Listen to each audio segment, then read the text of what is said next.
يهيئ المناخ المناسب لتوصيل الفكرة والمعلومة. الحبيب محمد صلى الله عليه وسلم يهيئ المناخ المناسب عشان يوصل لواحد علم أو معلومة معينة أو فكرة معينة، كان يهيئ المناخ ده.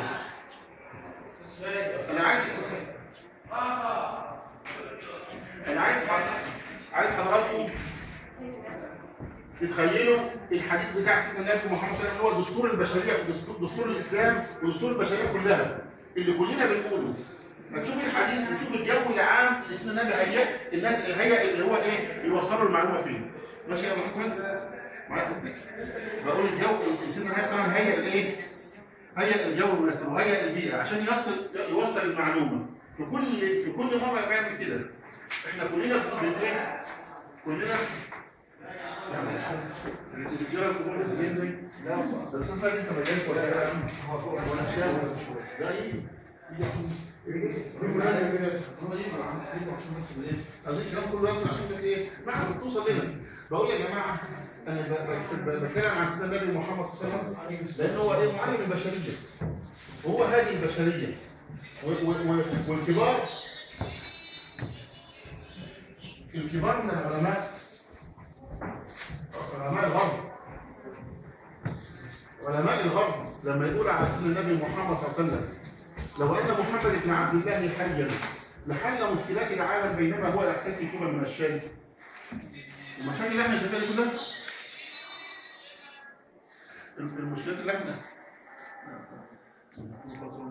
نجيبها بين التليفون يعني اللي معاه تليفون بعد الفكره من زي ما عمل كده يقفل التليفون. والله التليفون ده ممكن يسميهم والله. على ما بقيت الناس تيجي حتى عشان ما نضيعش وقتك. هو علم حضرتك اداره الفصل المطلوبه لجميع المعلمين. كل المعلمين احنا قلنا المدرسين عملوا كلهم دول وحضروا بالاجماع. حضروا بالاجماع.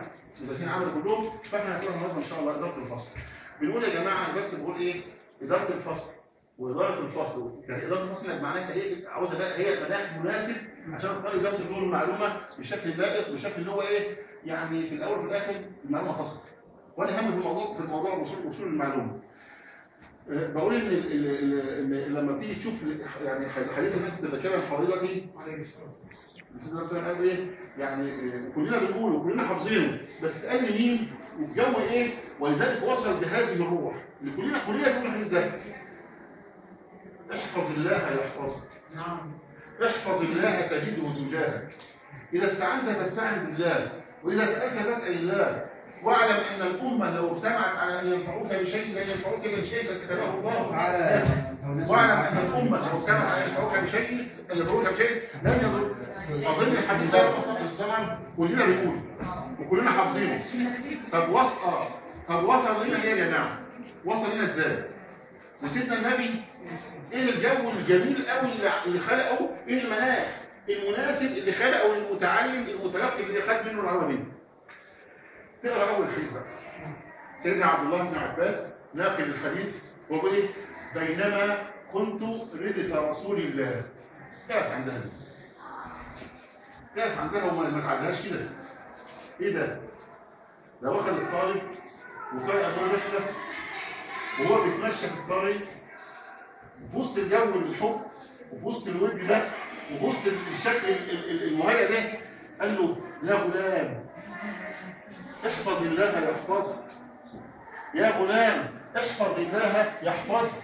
احفظ الله تجده تجاهك. اوعى تعدي الحته الاولانيه دي. احنا بنعدي نخش على لا خلي بالك. ده هو قادر يخلق مناخ.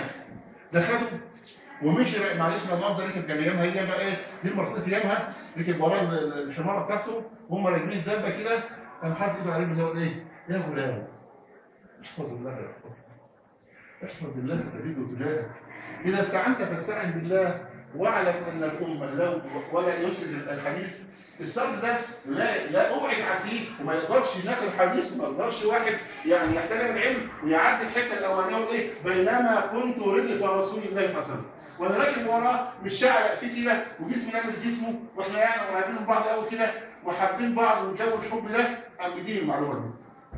وصلت لكم المعلومه دي وعملت. فبنقول ان ايه؟ عشان اوصل المعلومه لازم اخلق مناخ. فالنهارده عشان نتكلم عن اداره الفصل لازم ان احنا نبقى عارفين يعني ايه اداره فصل. وازاي ندير فصل او طرق اداره الفصل ازاي؟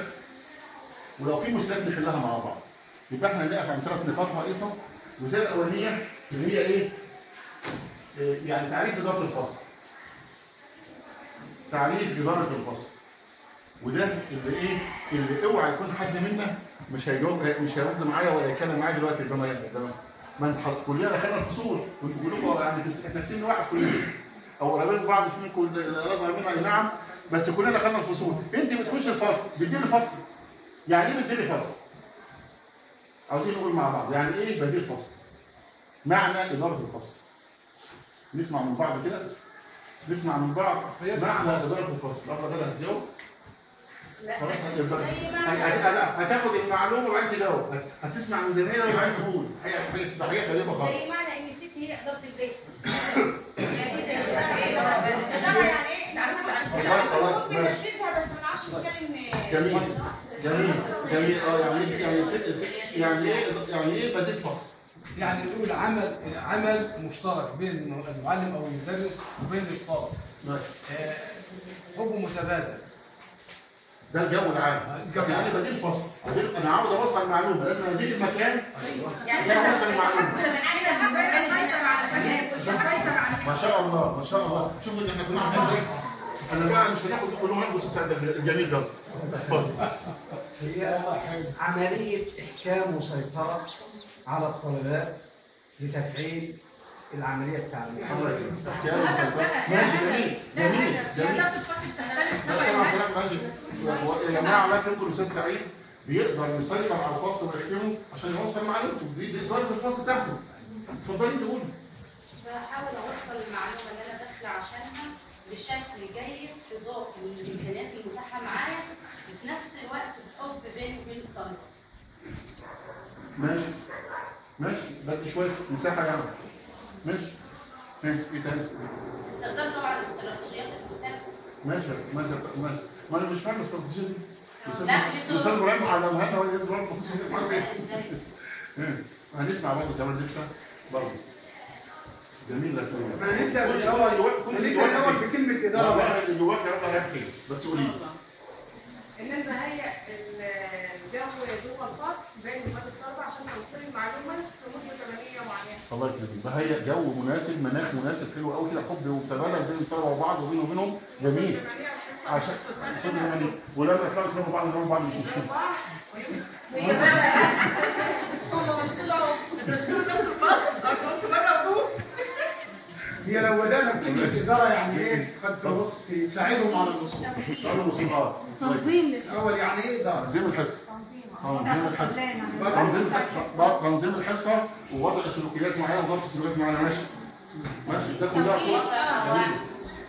وضع قواعد التعامل بالطلاب. وضع قواعد كأني بعمل دستور ادبي معين بينه وبينهم ويمشي على كله بعد كده صوره من الصور الايه اللائحه المعنويه اللي بيننا وبين بعض.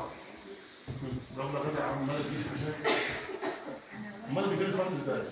ولا نعمل اداره والله يا ريت تبقى تلاحظ الرياض. يا ساتر ما شاء الله عليها يعني انا بقى نفسي بخش اقعد اتعلم شويه من درس الحديث. خليها في الفصل دايما في اليوم عشان ما حدش بعدها يزعل. نجيب مدرس الرياضه عشان تذاكر عني. عشان الطلبه ما تروحش عايزين ننام في الرسم. عليكم السلام ورحمه الله. ماشي يا جماعه.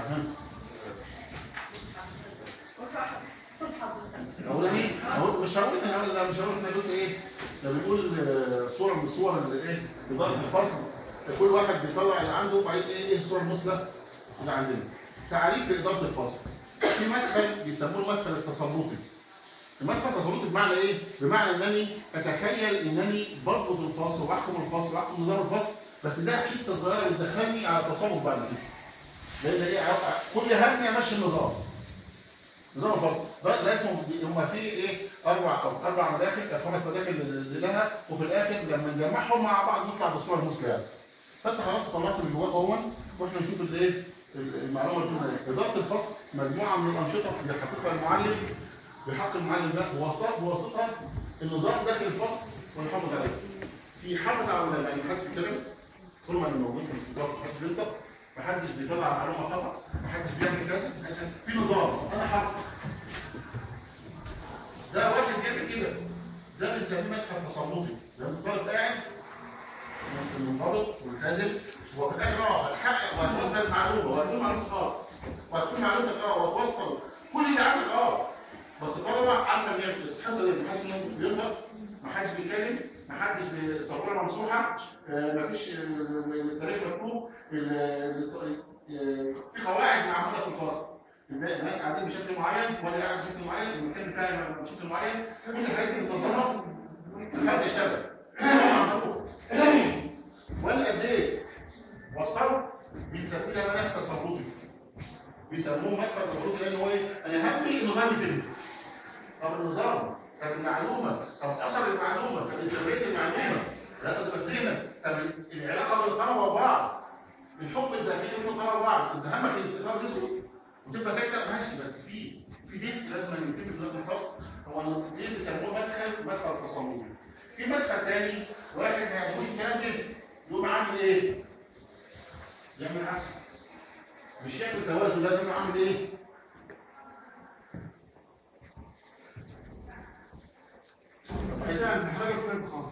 مش معايا عشان تبقى معايا استاذ سعيد بقى اصبر علي بعد اذنك. سعيد هتقرا كده، تقرا تعريف كده، تقرا تعريف، اقرا بس لكن نسمع يا جماعه، نسمع يا جماعه. إدارة الفصل مجموعة من الأنشطة التي يستطيع المعلم بواسطتها أن يزيد من حرية التلاميذ إلى أقصى حد ممكن. عكس الأولاني. هو أصلا مش عاجبني الأستاذ سيد لأن هو يعني الأستاذ سيد بيخش الفصل يخلي كله قاعد مصمم نفسه. فأنا قمت جاي داخل بقى مخلي أعمل إيه؟ سيد بظهر 100 خالص. اللي عاوز يقعد براحته، واللي عاوز يتكلم براحته، واللي عاوز يعمل، اللي عاوز يتحرك براحته. لا أنا بوصل ودي مدخل تسلطي وده مدخل إيه؟ تسامح بس يؤدي إلى الإيه؟ الفوضى. الله يكرمك. طيب نشوف واحد ثالث. كمان مكتوب تاني بطريقه ثانيه لان لما تحب تتكلم خلال الموضوع اللي احنا بنتكلم فيه. ماشي. يعني ما يخرجوش بره الموضوع. حريه. اديله فرصه حريه منضبطه. داخل الايه؟ داخل موضوع الدرس. ويستأذن من حضرتك. ويستأذن طبعا. ويرتب الكلام. ويجمع معلومات وما يكررش الكلام. ماشي كده؟ الأمر لما جاء بقى تقرا بقى مدخل تعديل السلوك. في واحد داخل همه ان يخلي الطلبه كلهم مقدمين. عنده طلبه كلهم مقدمين محترمين ومحدش بيغلط. بس قدامهم معلومه هو انسان جميل وكويس وكده.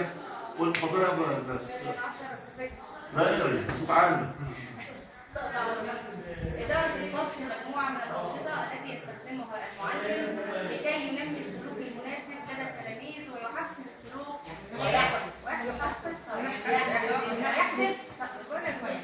ويعمل السلوك غير المناسب. بيعمل سلوك حلو ويشيل وحش. كل داخل الفصل يعمل كده، داخل ايه؟ مؤدب جميل بس مش كل حاجه. ماشي يا جماعه؟ طيب استاذ ماهر بقى بعد اذنك اسمها هتشوف تشوف بالكده؟ هتشوف كده من بعيد؟ اتفضل يا حضرتك كده. مدخل ايه؟ الجو الاجتماعي للتعليم. يعني عاوز يخلي الطلبه تحب بعض. ماشي؟ الطلبه تحب بعض؟ عامل كده، اتفضل.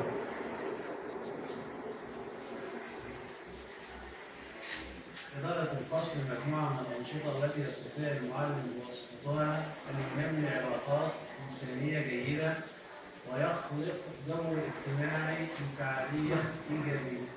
يعني نخلي الطلبة تحب بعض.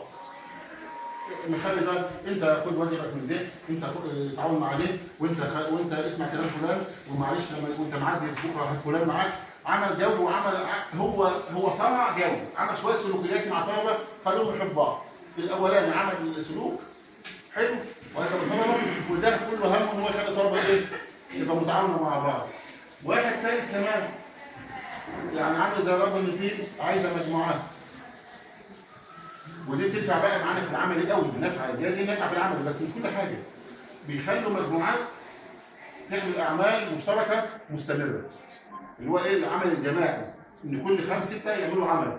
اللي هي ايه؟ بيسموه تعليم الناشط بشكل او تعاوني. الله يكرمك. تعليم جميل. اتفضل يا ابن الجميل بقى صوتك الجميل بقى. مدخل عمل ايه؟ حياه الجماعه. هذا الصوت بقى لما نكمل.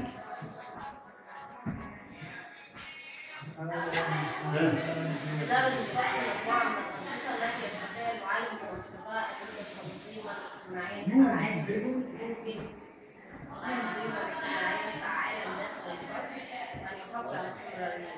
جميل. دول 5 مداخل يا جماعه دلوقتي، او 5 اشكال من الاشكال الوظيفيه. واحد بيضبط السلوك، بيضبط الفصل وحاكم وما بيخليش حد ينطق، بيسموه مدخل تسلطي. حد منا يتفق معاه؟ طيب بص، وواحد تاني عامل ايه؟ تسامحي. ساب الدنيا سايبه مع بعضها خالص والدنيا كويسه. حد يتفق عليه؟ طب ماشي. طب الثالث والرابع والخامس مع بعض كده. لما واحد بيعدل السلوك بيحفز، بيعمل سلوكات طيبه ويقبل السيء منها، وواحد تاني بيخلي الجو حب بين الطلبه وبعض، وواحد بعد كده بيخلي التعليم التعاوني مشترك، والمجموعات ايه تعمل عمل مستمر. يعني بنعمل ننتج عمل مستمر. احنا قعدنا مع بعض وشربنا مع بعض. طب ايه الثلاثه دول مع بعض؟ لو جمعناهم مع بعض. ايه رايكم بقى؟ هم كل واحده لوحدها تنفع؟ لا. طب لو احنا عملناهم كلهم الثلاثه مع بعض كده وقلنا بقى ايه؟ عارف ضبط الفصل. ايوه. استاذ جمال بعد اذنك بقى ايه؟ هتقراها دي بعد اذنك حضرتك. برضه هتقراها لنا.